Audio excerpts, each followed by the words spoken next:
दोस्तों, आज की कहानी है एक बहू का भक्ति में निश्चल प्रेम। तो चलिए कहानी को शुरू करते हैं। एक गांव में एक सास और बहू रहती थी। सास भगवान की भक्ति में हमेशा लीन रहती थी, परंतु बहू को इन सब बातों से कोई फर्क नहीं पड़ता था। वो बहुत ही भोली और सीधी सादी थी। उसकी सास उसे बहुत समझाती थी कि बहू, थोड़ा तो प्रभु का भजन कर लिया कर, परंतु वह तर्क पे तर्क करने लगती। तो फिर सास ने उसे समझाना ही छोड़ दिया। एक दिन सास ने सत्संग का आयोजन करने का निर्णय लिया। फिर उसने सोचा, अगर बहू घर पर रही तो कुछ भी अच्छे से नहीं हो पाएगा। तो उसने एक तरकीब निकाली। उसने बहू को बुलाया और एक काला कपड़ा देकर कहा कि जाओ, इसे नदी पर धो लो और तब तक धोती रहना जब तक ये पूरा सफेद ना हो जाए। साथ में उसे खाने के लिए एक सूखी मोटी रोटी दे दी। बहू तो सीधी सादी थी। उसे क्या पता कि काले कपड़े को जितना भी धो लो वह सफेद नहीं होगा। वह कपड़ा लेकर नदी पर चली गई। उसे धोते धोते दोपहर हो गई। अब उसे बड़ी बहुत ही जोर से भूख लगी थी। वहीं से थोड़ी दूरी पर एक गणेश जी का मंदिर था।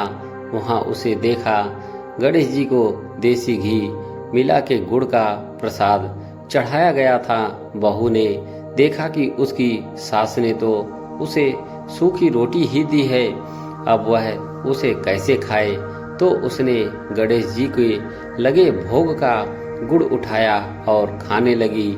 ज्यों ही उसने वो भोग उठाया, गणेश जी नाक पर उंगली रखकर मुंह फेर कर बैठ गए। जब सुबह पंडित जी आए और गणेश जी को भोग लगाने लगे तो देखते ही प्रभु तो मुंह फेर कर बैठे हैं।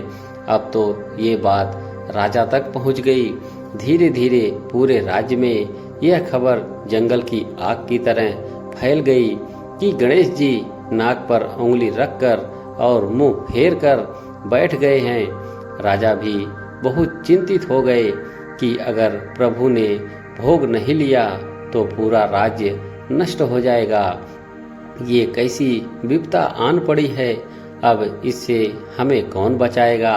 उन्होंने पूरे राज्य में घोषणा करवा दी, जो भी गणेश जी को मना लेगा, उनकी नाक पर से उंगली हटा देगा, उसे वह अपना आधा राज्य दे देंगे। सब लोग पूजा पाठ करने लगे, परंतु गणेश जी जैसे के तैसे बैठे रहे। तब यह खबर बहू ने सुनी तो वह गुस्से से उस मंदिर में आई और साथ में एक डंडा भी लेकर आई। सब लोग उसे बहुत ही हैरानी से देख रहे थे कि ये पागल यहाँ क्या कर रही है।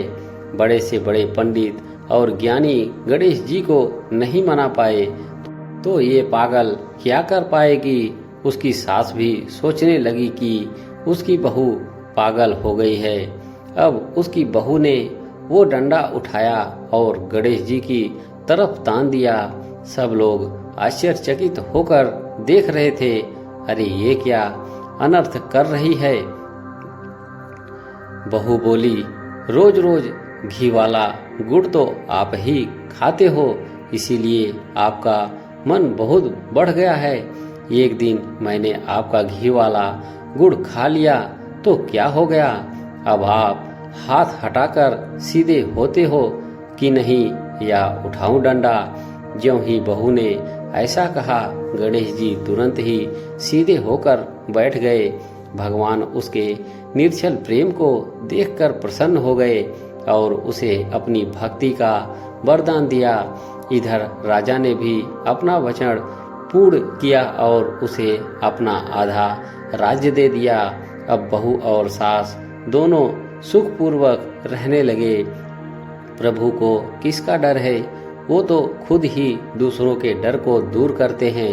लेकिन उन्होंने बहू के गुस्से में छिपे निर्छल मन व प्रेम को पहचान लिया और उससे वो प्रसन्न हो गए। प्रभु कब किस पर अपनी कृपा दृष्टि डाल दे ये कोई नहीं जानता। इसीलिए हमेशा प्रभु को याद रखना चाहिए, चाहे वो सुख हो या दुख हो। दोस्तों, कहानी आपको कैसी लगी कमेंट में ज़रूर लिखें। कहानी अच्छी लगी हो तो एक लाइक ज़रूर करें। धन्यवाद।